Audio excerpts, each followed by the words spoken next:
great day in SimWorld, everybody. Good morning. How you doing?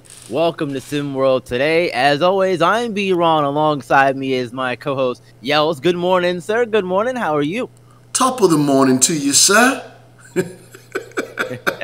Yes, sir. Yes, sir. Top of the morning, indeed. It's going to be a fun day. It always is a fun day here around SimWorld. And we had some big news yesterday with Coach Bilardi joining H-Town Hoopers. And now we want to know, or, now we can start to, what's the word? Pontificate or whatever? I don't know. Whatever. Getting your Stephen A. on, my God. On which players from SimWorld Latin America will join Coach Bilardi in H-Town. This is just us speculating. We're not saying these things are going to happen, but what do you think is going to happen, Yells? I think everybody. I think he ends up with having 42 players on his team. Yeah, everybody in SimWorld joins Coach Bilardi in Houston. I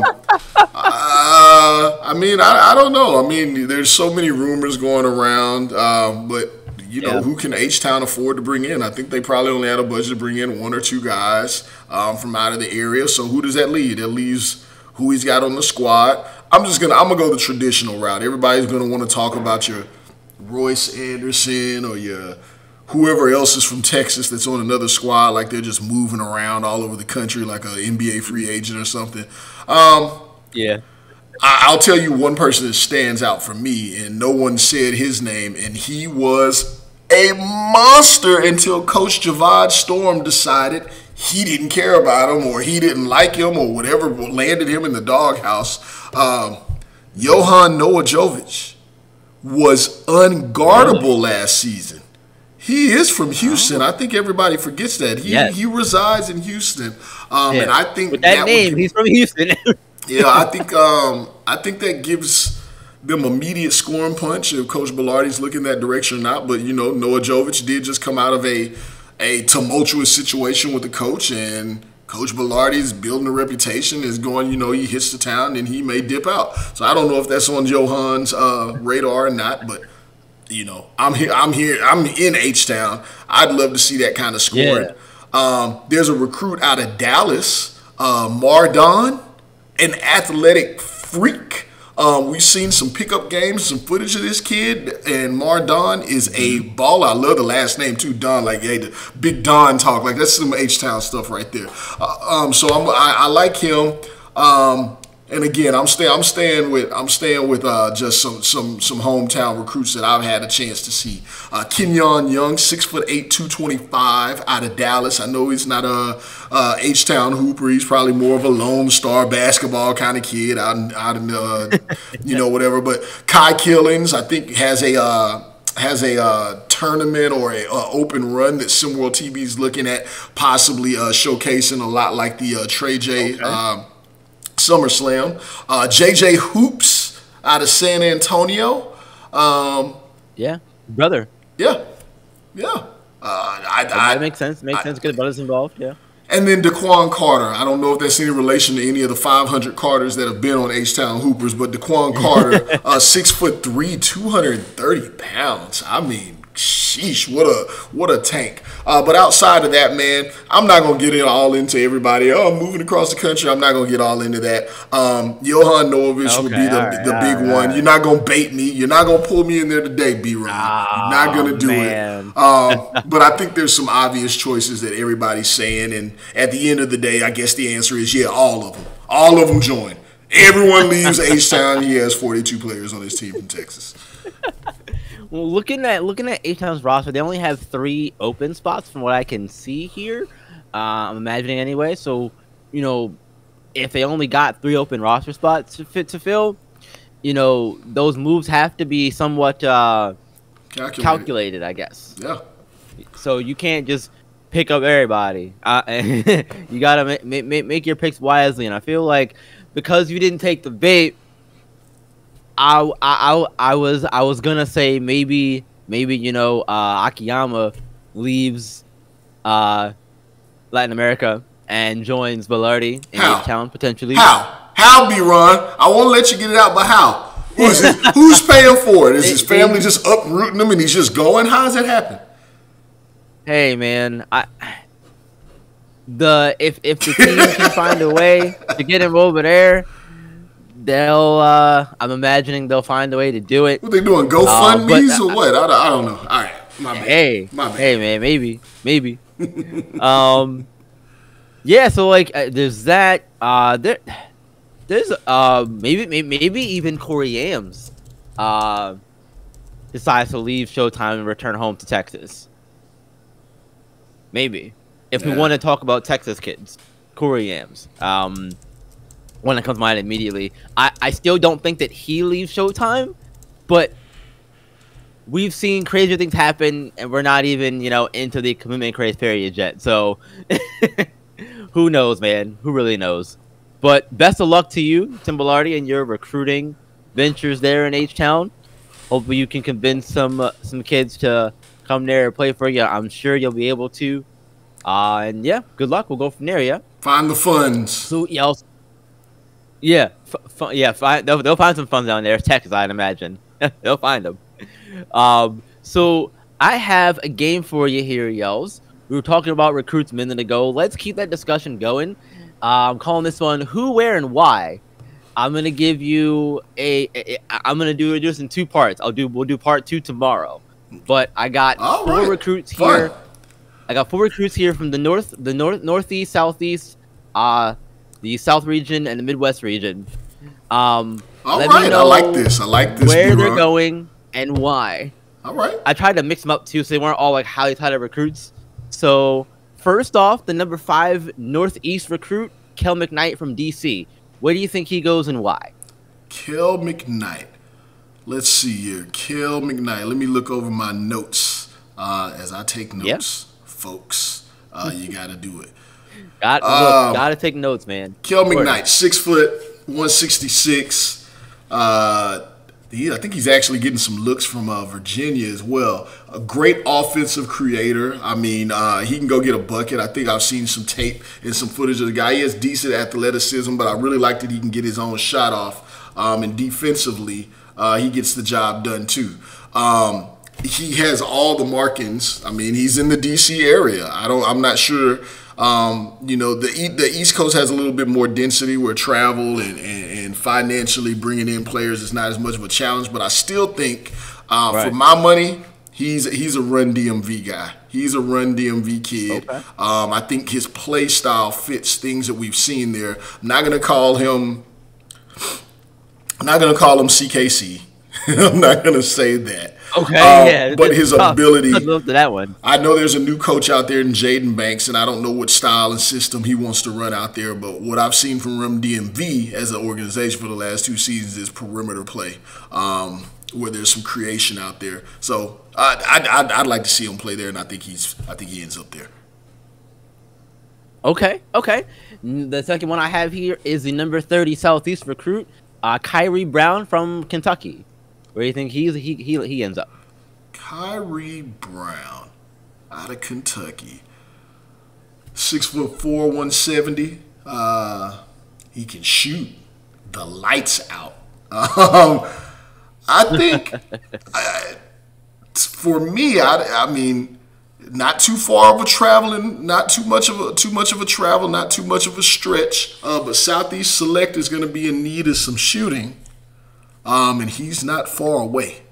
I think that may be a look for Southeast Select and Coach Brad Lease. 6'4", reminds me of somebody I've seen before. I'm not going to say he's on the level of a Trey Burner, but out on that wing, I think he gets you some buckets. It stretches your floor out. For the newly acquired expensive Chanel bag that Gabe Pope has displayed here recently, I think that really opens up the court. So, yeah, I say Southeast Select. I like it. Next up, the number 25 South Region recruit, and one of the greatest names that I've seen, Almighty Soul from Texas. Almighty Soul, man, can he play anywhere else other than H-Town? That's all I got to say, man. He's a big boy, 6'5", 199, roughly 200 pounds. He's got some post game to him. He's got some athleticism. Just come on home, DJ. Just come on home, man.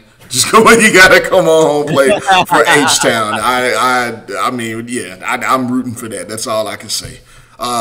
H Town lost Tyrell Thompson last season. I think they can find somebody to go out and get some interior buckets. All right, sounds good. Last one for today. The number 37 Midwest ranked recruit, Deontay Hilario from Detroit. Keep in mind he has a brother. He has a few brothers, doesn't he? He's got like a few. 3 of them. I don't know. 3 of them? 2 of them twins. I don't know. I don't know. It's a bunch of them dudes. Which one are we talking about again? Yeah.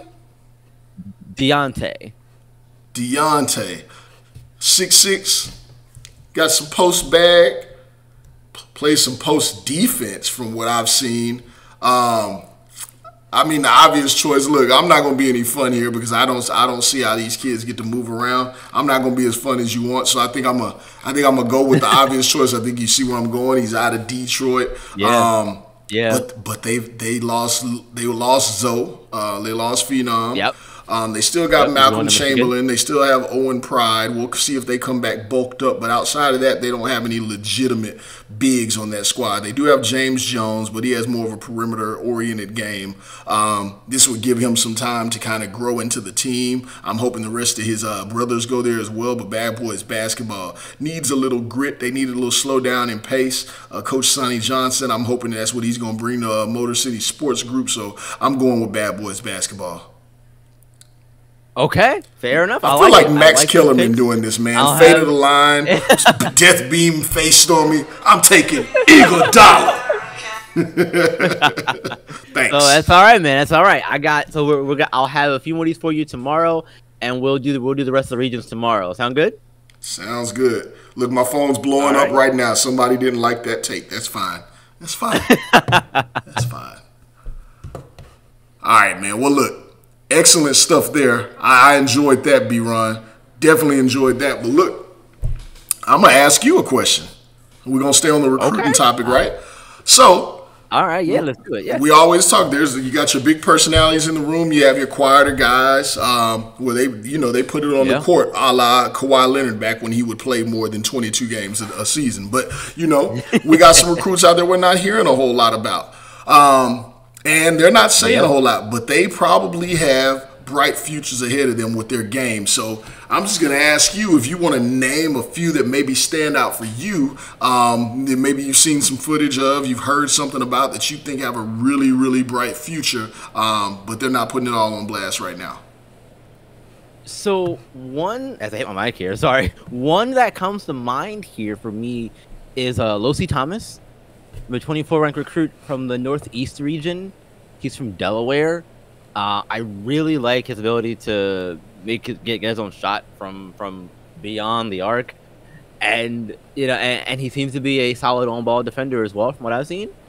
And that usually when you have a player with those two kind of skill sets, they're usually a little more boisterous. But I haven't heard a lot from the young man, so that is always good. Love to see it.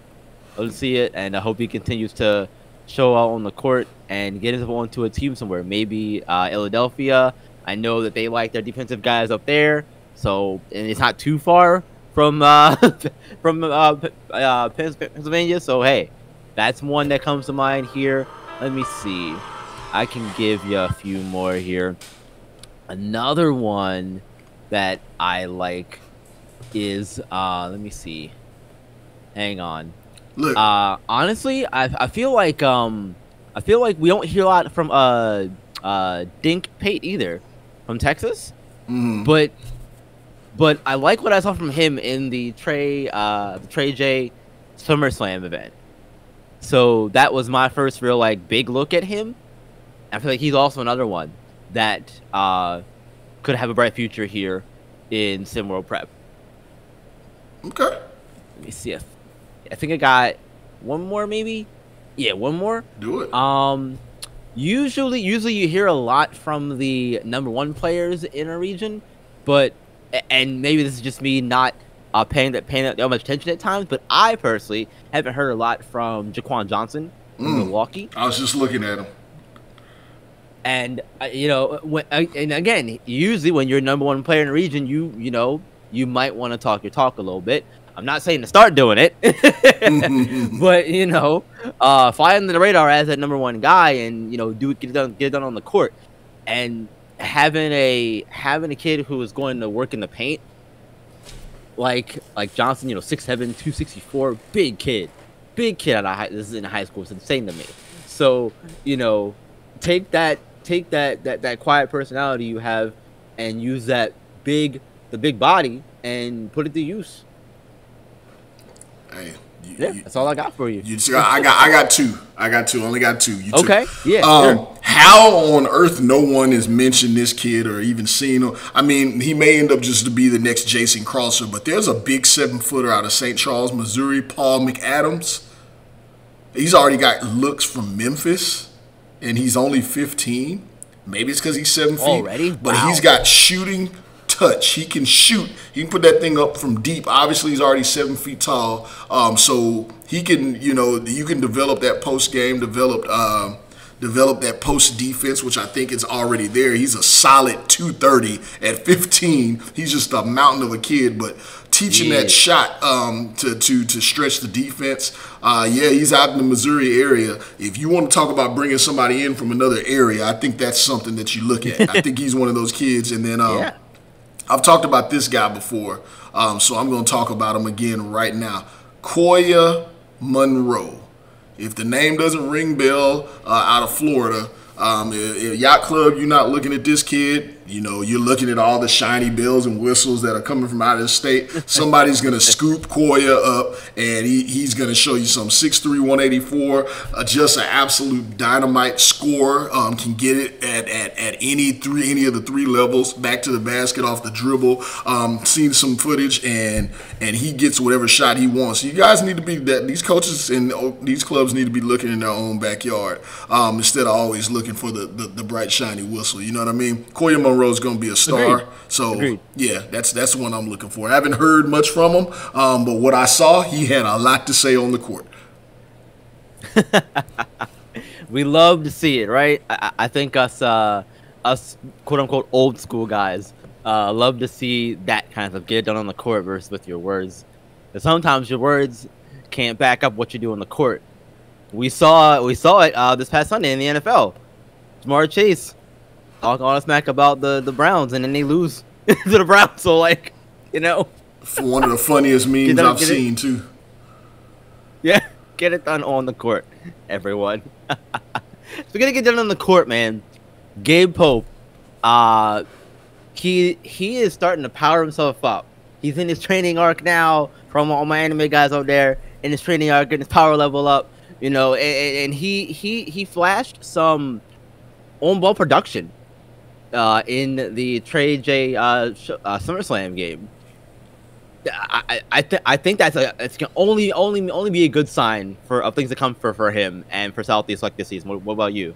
I don't think we give enough credit to it. Yeah, I mean, I think we should be talking with this. Should have been the story of the day, the following day, around SimWorld prep, because he didn't show flashes. He was dogging boys out there like they couldn't do nothing about it. He was crossing them. They were holding their ankles. I think a few kids out there finally learned what a groin sprain is. He was working them. He was working them. He was giving them floaters. He gave them jumpers. He hit them with the hezzy. Like it was literally, it was a showcase game, and I tell you, there were two people out there that did more showcasing than anyone, and he was one of them. Shout out to Sean Hyman too. Like I said, hey, no heat there, but don't hold him back, Trey. And Bayer don't hold him, but clearly he's got a story to tell. But Gabe, on the other hand, I mean, it was incredible what he was doing offensively. I know it was just a pickup game, but just the confidence that he exhibited, which and the offensive bevy of moves that he had, that was, I would say we had no idea that it was there. He just kind of looked like a defender during the season, with maybe a few good decisions that he could make. Maybe he could develop a jumper, but the ball handling that I saw, and the ability to get to spots and knowing IQ-wise what shot to use and when, even if all of that was inflated because it was a pickup game, I still think it's a great foundation, and I think he says, "Hey, put the ball in my hands some more." Yeah, no, I look. It can only mean good things when you have a player just continue to expand their skill set and show more of what they can do. And I feel like pickup games and that are a good opportunity to do it. So you may as well. So it can only mean good things for them, and I'm so excited to see how he continues to improve over the course of the rest of the offseason. And then once the game starts for real, then we can see what he's really been working on. You know what I mean? That'll be fun. Yeah. Gonna get into this last one here real quick as a fun way to end the show today. As y'all know, I've been doing the Follow the Money series where we talk about the owners and investment groups around SimWorld Prep. I want to know, Yells, what has been your favorite one so far that has been revealed to the world?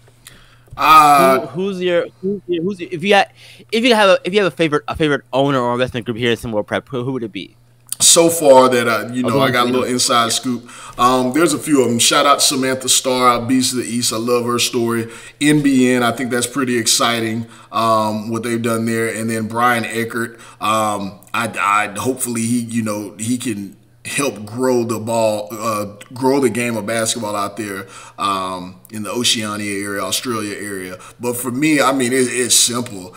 2 Chainz, 2CE, 2CE Investments out in ATL, man. That their whole little host venue they have out there in Summerhill, that TRB Event Center, like that thing is, man, it's dope. It's rocking. Last year they weren't so great, but in moments you can see the environment there could be crazy. And I think he's going to be really invested in that squad there. They got a new coach there, Marcus Wood. They have a clean slate.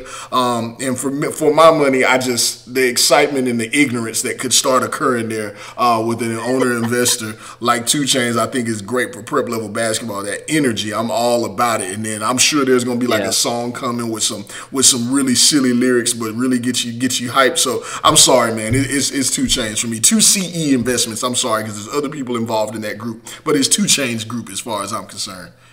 Right. Yeah.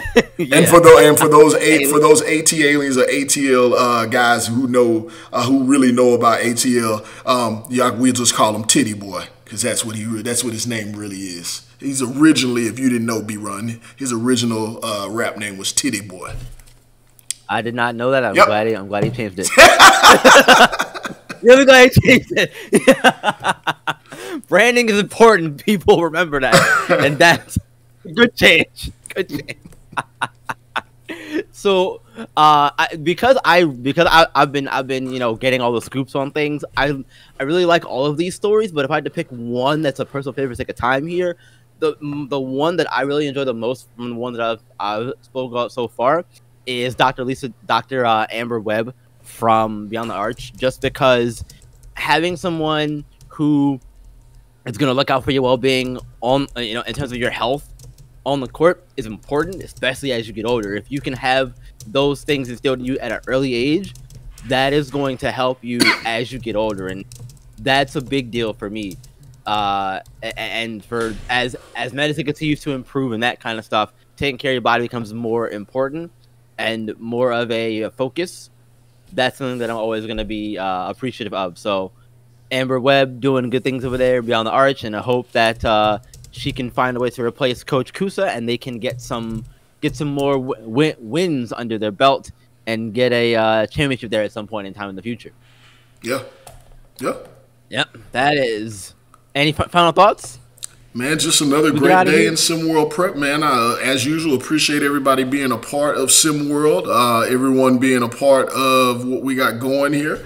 And everything, I'm happy to be a part of it. Shout out to the players. The season's coming around the corner. It's exciting times. Coaches, get out there and look in your area. God damn, get out and look in your area, guys. Get out. You got some talent in your backyards, and it's not going to cost you much. Producers in our ear, they said, "Hey, we got their one, and you gotta go. Got the one person when SEC is calling. We got to get out of here. Y'all have a good one. We will see you all tomorrow. And just because it's the off season, around SimWorld, you can still do what, Yells? See the game, see the game, and be the game. See the game, be the game, baby. Sir.